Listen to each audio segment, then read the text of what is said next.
Why was the Hogwarts castle set on fire? What made Daniel Radcliffe break dozens of wands? What did Alan Rickman manage to steal from the set, while Jason Isaac was caught in the act? And what personal struggles did Daniel Radcliffe, Maggie Smith, and Evanna Lynch face throughout the filming process? Hi, I'm Clive. If you ever dreamed of being a part of the Harry Potter production, well, these stories might change your dreams rather drastically. Fire on the set!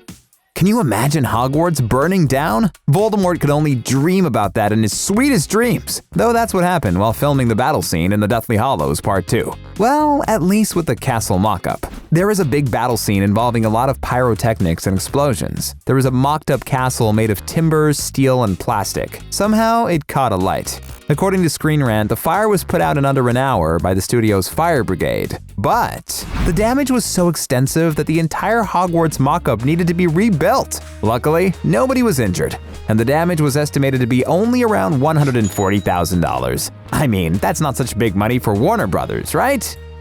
Injuries, from no big deal to nearly fatal.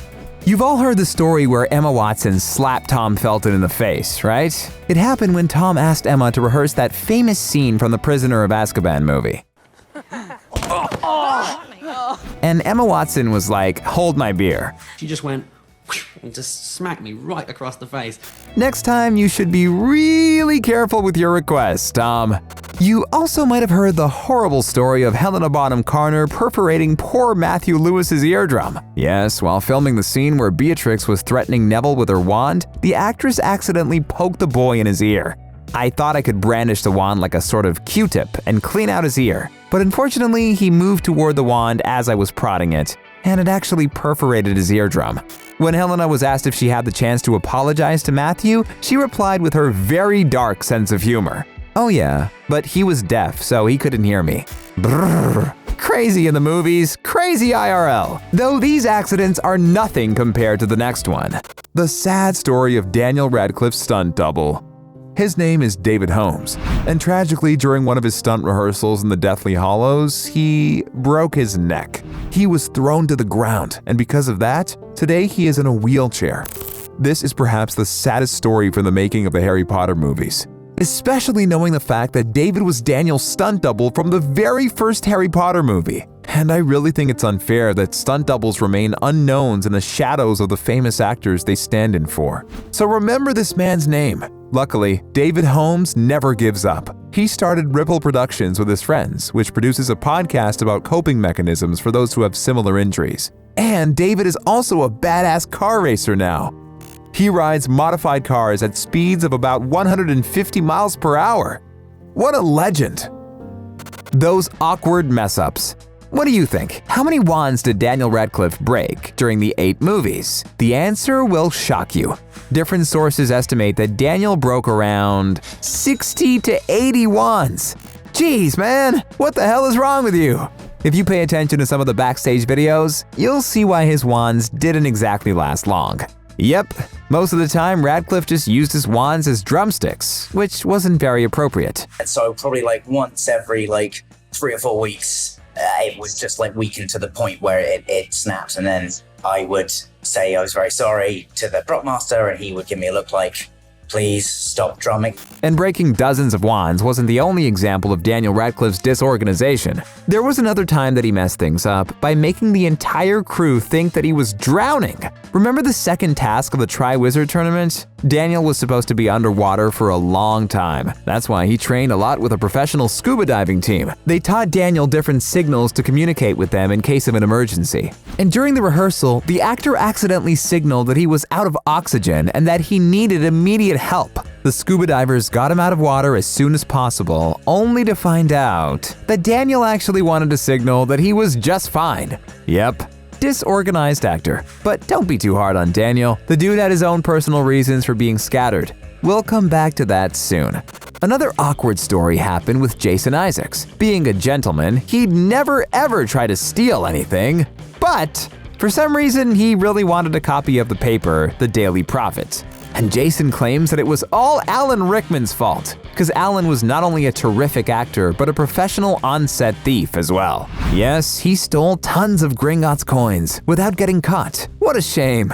As weird as it was, Alan's act kind of inspired Jason, and Jason wanted so badly to get a Daily Prophet, but he wasn't bold enough to steal it, so he asked for one. I said, "I'd like one of those," to director David Yates, who said, "No problem, mate." Sounds easy, right? Jason put the copy in his bag and headed out, whistling to the gates, and then all of a sudden, security got him, saying, David said, "Can he have the copy back?" Wow, that was kind of mean. I can imagine how embarrassed the actor was in that moment. He immediately blushed and returned the Daily Prophet copy. "So I got nothing," he sighs. "Next time, don't ask, man. Just grab and run." Hey, I have a question for the security men who were so strict with Jason Isaacs. Where were you guys when the Hogwarts Express was vandalized? That's right, in 2003, the two 64-foot-long train cars were tagged with green and silver graffiti doodles and the words slobs. Ouch. Easy, vandals! At that time, filming was not in process and the train was stationed at a depot in Scarborough. So those vandals didn't really have any malice against the Harry Potter production. They were just messing around. The damage was evaluated at about $5,000, so it wasn't a really big deal. But 4 years later, the same train was vandalized, this time way more brutally. Lots of the train windows were smashed with hammers and the total damage was $80,000. The vandals were arrested. It was a group of 10 teens ranging from between 12 and 14. They must have been really upset about not getting their Hogwarts letters. But as I've already said, there were so many weird things going on in the set that maybe not being a part of it was a good thing. Dangerous health issues. Have you heard about the head lice outbreak on the set of the Chamber of Secrets? Yep. Lots of kids and even adults were hit by it, so the production was stopped for a while. Nobody knows for sure why the outbreak escalated so fast, but most probably the entire set was so close to each other, and they had so much fun working together that they forgot about some of the health and safety rules. No worries, Madame Pomfrey fixed everything in less than a week, and the little wizards were back on set all safe and clean. The next issue happened with poor Evanna Lynch. Personally, for me, it was a shock to find out that she had a serious eating disorder. She had to spend up to 2 years in different clinics. To some degree or another, we can say that the iconic look of Luna Lovegood was influenced by Evanna's disease. But do you know what saved her? The Harry Potter world! And to be more specific, J.K. Rowling herself. The author supported Evanna and was deeply involved in her recovery process. They were even exchanging letters while Evanna was in and out of the hospital. Her books and her kindness really made me want to live again. I love the feeling of creating and acting, more than I love the feeling of being skinny or of being perfect. We hope this story will inspire other kids to love themselves just the way they are. Another tough story happened with Daniel Radcliffe. The truth is that the young actor struggled with substance abuse during the filming of the franchise. This was stated in many of the actor's interviews, such as for Independent, The Off-Camera Show, USA Today, and many more. Daniel had no idea that Harry Potter would influence his life so massively. Daniel couldn't go anywhere without being recognized. He was watched all the time. Like, for example, when he wanted to go to a bar with his friends. You know, in my case, the quickest way of forgetting about the fact that you were being watched was to get very drunk. And then as you get very drunk, you become aware that, oh, people are watching more now because now I'm getting very drunk, so I should probably drink more to ignore that more. Fortunately, Daniel managed to overcome his struggle. At some point, he realized that he needed to stop, and it was his huge love of the movie industry that helped him. Just like his character, Harry, who lived only because of love, right? His mother's love that saved him. Another brilliant cast member who was battling with serious issues was Maggie Smith. After hearing this, you may love her and McGonagall even more. During the making of the Half-Blood Prince, Maggie Smith was undergoing treatment for breast cancer. Yes, even with chemotherapy and all the horrible side effects. The actress felt extremely sick, nauseous, and dizzy almost all the time during the filming of the 6th movie. Maggie Smith was literally holding on to railings, thinking that she couldn't do it. I have no idea how she went through that and nailed her role the way she did. Nobody does. And luckily, this story has a happy ending too. A few years after the Harry Potter movies, Maggie Smith started to feel much better. The last couple of years have been a write-off, though I'm beginning to feel like a person now. My energy is coming back. Shit happens. I ought to pull myself together a bit. Today, she's totally fine. A couple of years ago, Maggie Smith decided to return to theater, doing a one-woman play. Pretty cool for an 80-plus-year-old woman who kicked cancer's ass, yeah? For many fans, she was one of their favorite characters. And now we have one more reason to love her even more.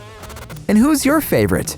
Let me know in the comments. If you've enjoyed this Harry Potter video, we have more for you. Check these out. Thanks for watching, and take care, folks.